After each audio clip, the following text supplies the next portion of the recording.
Hello everybody, this is Father Christian back on camera for you, and I did not plan on continuing making videos. Actually, I was looking very much forward to not making videos anymore, not having to edit videos anymore, and hopefully these will be easy enough that I can just kind of leave them uncut and put them online in this way. So this is going to be very simple, kind of nothing too fancy here, but I did want to make a small series of videos kind of in response to a response.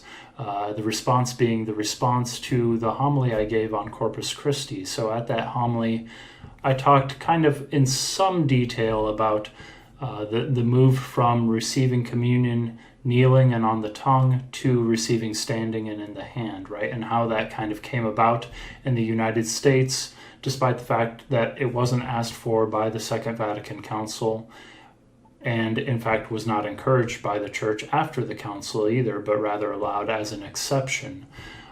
So that's something we could go into in more detail later on, but that was kind of one of various topics, and I was only able to talk about that one.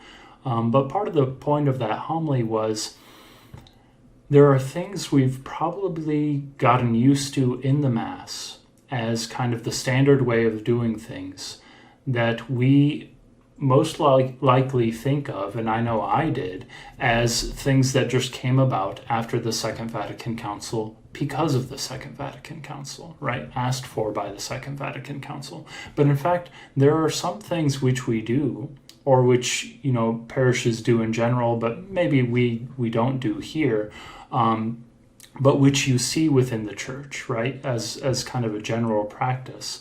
There are things which weren't asked for by the Council, and even some of those which the Church has specifically asked that we not do, and yet they continue to be general practice. So this idea, I think, was a new one to some people, and not a new one to others, right? But the common response I got was people wanting to know a little more, people interested in wanting to know more about that subject. And so the idea here really is to do a series of videos, hopefully very short videos, in which I look at one thing at a time within the liturgy that kind of fits this category, right? Of things that either were introduced after the Second Vatican Council despite not being asked for by the Council, or things that were kind of dropped out of the Mass despite the fact that the Council didn't want them dropped out of the Mass.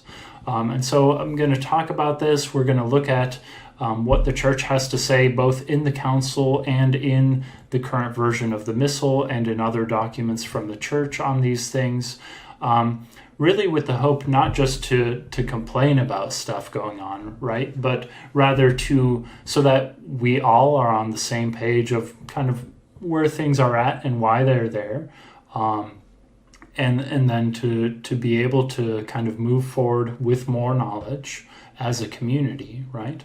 But also, with some of these things are things that we've already taken up recently or, some time ago in our parish, but just to be able to better understand and appropriate those traditions of the Church.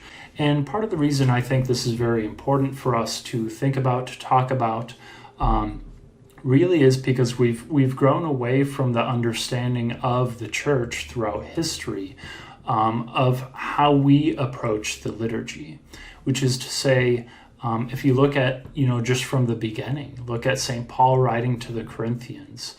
So this is the letter to the Corinthians, chapter 11. Paul says, I have received from the Lord what I have handed on to you.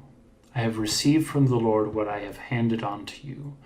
And then he goes on to describe the Last Supper, right? This has always been the attitude of the Church, that the liturgy is something that as the people of God we receive, right? Ultimately we receive from Christ, we receive from the Lord, as St. Paul says. But how do we receive that? We receive that by the tradition passed on by the apostles, right? Which isn't to say that Jesus was the one who introduced, for example, the use of chalice veils, right?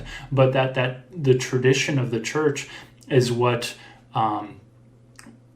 stems from that original giving of Christ, of the liturgy, and then the unfolding of the understanding of that kind of results in the different embellishments which we have at the Mass. Of course, any kind of ritual is going to have ways of saying things, ways of doing things, and so the Church establishes ways that she sees are ways that conform to the original meaning of what the Mass is all about, right? Which ultimately that understanding comes from Christ.